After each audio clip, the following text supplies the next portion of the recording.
විශේෂයෙන් අපේ ආචාර්ය ගාමිණී මහත්මයා බොහොම ගෞරවයෙන් අපි මේ මොහොතේ පිළිගන්නවා. සමාජයේ පිළිබඳ වගේ වැඩසටහන් පිළිබඳ පුළුල් අවබෝධයක් ඇතිව සමාජයේ යමක් පිළිගිනි ආරම්භ ඇතිව වැඩ කටයුතු කරන එකමලගේ සහාය ගැනීමට මේ මොහොතේ අපි බලාපොරොත්තු වෙන පිළිගන්නවා. විශේෂයෙන්ම අපේ සංවිධානයේ වෙනුවෙන් ඒ වගේම අපේ අග්‍රාමාත්‍ය විද්‍යාලයේ විදුහල් කොටිණියේ විලානි කුමාරසිංහ මහත්මිය, ඒ වගේම අපේ නදීකා ධර්මදාස විදුහල් කොටිණිය, ඒ වගේම ශාන්ති වැඩිදේන මහත්මිය, ඒ වගේම අපේ කලවගොඩ ව්‍යාපාරික මහත්මයා ප්‍රධාන පිටුසා සම්බන්ධ වුණු මේ හැම දෙනාම බොහොම ගෞරවයෙන් මානව ගුණධර්ම ප්‍රවර්ධනය කිරීමේ සංවිධානයේ හැටියට බොහොම ස්නේහසින් ඔබ සියලු දෙනාම මේ මොහොතේ පිළිගන්නවා. ඒ විශේෂයෙන්ම අද මේ කටයුත්ත සාර්ථක කරගන්න ඒ සංවිධානයේ ප්‍රධාන ලේකම් ඕස්ට්‍රේලියාවේ ඉන්න කවුරුත් එතුමා ලංකාවේ විශාල සේවයක් කරපු කෙනෙක්. එතුමා විදේශගතව ඉඳගෙන විශාල වශයෙන් බලාපොරොත්තු වෙනවා මේ කටයුත්තට සම්බන්ධ වෙලා ඒක දියුණු කරගන්න. විශේෂයෙන්ම අපේ සමාජයේ තුල තියෙන මානව ගුණධර්ම ප්‍රවර්ධනය කිරීම පිළිබඳව සාර්ථකව සමාජගත කරන්නට විශාල කටපිරීමක් අපි මේ මොහොතේදී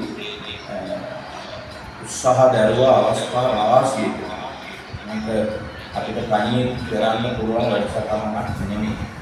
අපි රාජ්‍ය ආයතන වල ගිහින් බස්නාහිර පළාතේ ඉස්සරේ වාහනකාරයෙක් මේ වැඩසටහන සියල්ල පැවරුණා.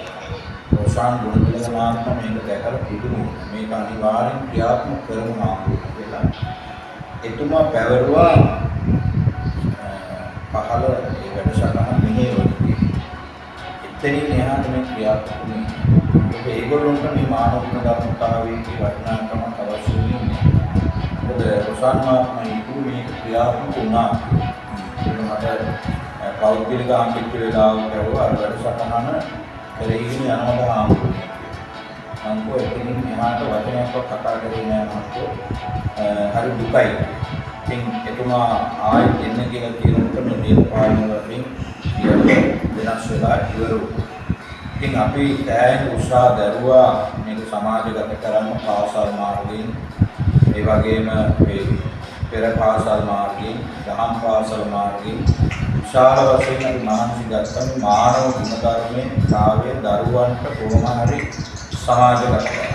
ඒකට විවිධ ක්‍රම අපේ බවන්ත මහත්මයා ගන්නවා. කොච්චර කැපකිරීම කරලා උත්සාහ දරලා මේ කටයුතු සිදු කරන්න විශාල මෙහෙයක් අපි දැරුවා. ඉතින් සරච්චන්ද්‍ර මහත්මයා ඕස්ට්‍රේලියාවේ ගියා. මට දවසකට දෙපාරක් තුන්පාරක් කතා කරා. අපේ රාජකාරී කටයුතු නිසා කතා කරලා කියන්නේම කොහොම හරි මේක ව්‍යාප්ත කරගන්න අපිට මේකේ ප්‍රතිලාභයක් ලබා ගැනීමේ අරමුණක් කිසිසේත්ම අපේ නෑ. අපිට ඕනි ලැබෙන දෙයකින් සමාජයට දරුවන්ට මේ සත්පුරුෂ ගුණධර්ම තියෙන සමාජයක් ගොඩනැගීම තමයි අරමුණ වෙලා තියෙන්නේ. ඉතින් ඒ අරමුණ ක්‍රියාත්මක කරන්න තනියෙන් පිරිසකට බැහැ. ඒක බොහෝ දෙනෙක්ගේ සහයෝගය අනිවාර්යෙන් තිබේ. ඒ අද අපිට එකතු වෙලා ඉන්න පිරිස දිහා දැක්කම මට හිතෙන්නේ හොඳම කණ්ඩායම. ආසල පැත්තෙන් ඒකේ නායකයෝ ටික ඉන්න, පන්සල පැත්තෙන් අපිට යමක් කරන්න පුළුවන්. ඒ වගේම ව්‍යාපාරික සමාජය පැත්තෙන් ගත්තම එතකොට දැනුමින් අපිට හැම පැත්තකින්ම අවශ්‍ය කරන මානව සම්පත ශක්තිමත් කියලා හොඳට පැහැදිලිව වේ. ඒ නිසා මෙතන අපි අද සාකච්ඡාවට වාදිනී කරගන්න මේ වැඩසටහන විශේෂයෙන්ම අපේ ගාමිණී මහත්මයා රජයත් එක්ක ටීම් ශ්‍රී ලංකාවේ ඒ වැඩසටහනට එතුමලා බාහිර වශයෙන් එකතු වෙලා ස්වේච්ඡාවෙන් මානව දායකත්වය ලබා දෙනවා. ඉතින් අපිටත් මේ කියන මානව ගුණධර්ම ප්‍රවර්ධනය කිරීමේ සංවිධානයේ තියෙන සියලු අදහස් චේතනා යහපත්ව මේ හැමෝගෙම ළඟ තියෙනවා. ඒ තියෙන යහපත් චේතනා ටික අපි ක්ලීන් ශ්‍රී ලංකාවකින් අපි දැක්ක 90ක් විතරම භෞතික වස්තු පිරිසුදු කරනවා. රට පාරවල් යාන වාහන කෝටි ක්ලීන් කරනවා. ඉතින් ඒ අතරේදී මේ ළමයින්ගේ මිනිසුන්ගේ මනස ව්‍යාජ වෙලා තියෙන ක්ලීන් කරගන්න පිරිසුදු කරගන්න පුළුවන් මොන අපි රටක් පිටියට අපිට දේශපාලන පක්ෂ වැඩක් නැහැ. දේශපාලනයේ වැඩක් නැහැ. රටට අභිමානයක් රටට යහපතක් භෞතික වශයෙන් වෙනකොට ඒකට අදාළ මානව සම්පතක් ලස්සනට ගොඩනැගිලා තිබුණොත් මේ රට කොච්චර සුන්දර එකක් වේද කියලා අපිට නිකන් වෙන රටකට ගියාම ඔයගොල්ලන්ට තේරෙන චීනයට ජපානයට ඒගොල්ලෝ කොච්චර නම් මේසීදී කාට වුණත් ඒගොල්ලෝ ගරු කරන විදිහක් තියෙනවා. ඒ කියන්නේ නිගන්නිකාවට ලොකු මිනිස්සයා පොඩි මිනිස්සයා ගරු කරන ක්‍රමයක්. ඒවා හරි ලස්සන දේවල්. ඒවා ලෝකේ ඒ රටවල් වලට ආවේනික වෙච්ච දේවල් විතරක් නෙවෙයි. ඒවට ඒ රටවල් වල මිනිස්සු ආවේනික කරගන්න. අපේ රටේ අතට අත දෙන එකක් හරි වඳින එකක් හරි දෙන්න කායදන් දෙවියා ආම්බුරුත් එහෙමයි. මුලියොත් එහෙමයි. ඉස්සෙල්ලා ඒගොල්ලෝ පිළිගන්නේ নমස්කාරය. වැඳලා. එක්කෙනාට එක්කෙනා ඒකෙදි තනතුරු අදාළ නැහැ. ඒකට අදාළ මේක තමයි වැදගත්. අපේ රටවල් වල තියෙන තනතුරු එකට වුණාම එයාගේ ගරු කිරීම එයා බලාපොරොත්තු වෙන එයාට සියල්ලම ගරු කරේ. එවැනි මානයක් අපේ සමාජය තුළ සමහර තැන්වල ඒව දුරු කරන්න එකපාරට බැහැ. ඉතින් අපි සමාජය අරගෙන ළමයි අරගෙන දහම් පාසලෙන් අපි උපරිම උත්සාහ ගන්නවා.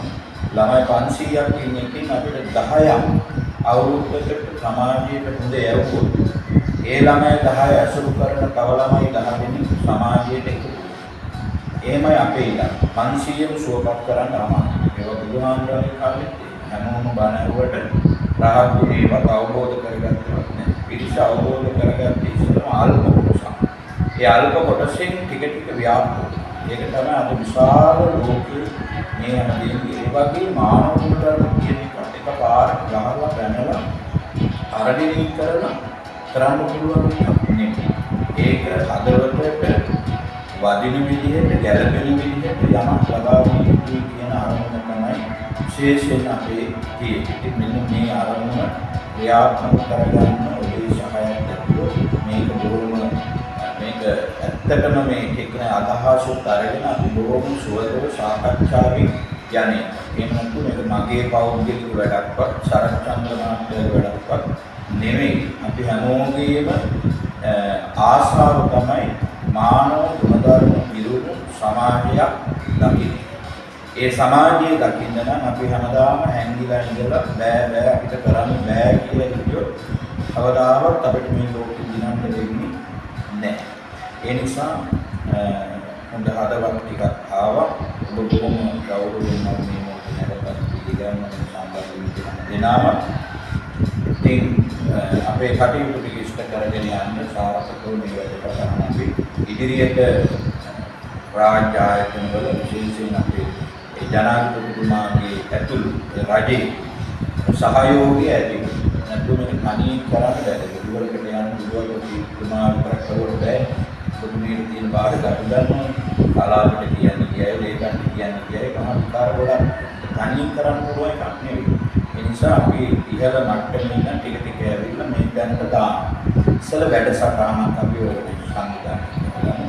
ඒක කරන විදිහ මානව දායකත්වය මානව සම්පත් සියල්ල අපි කියනවා.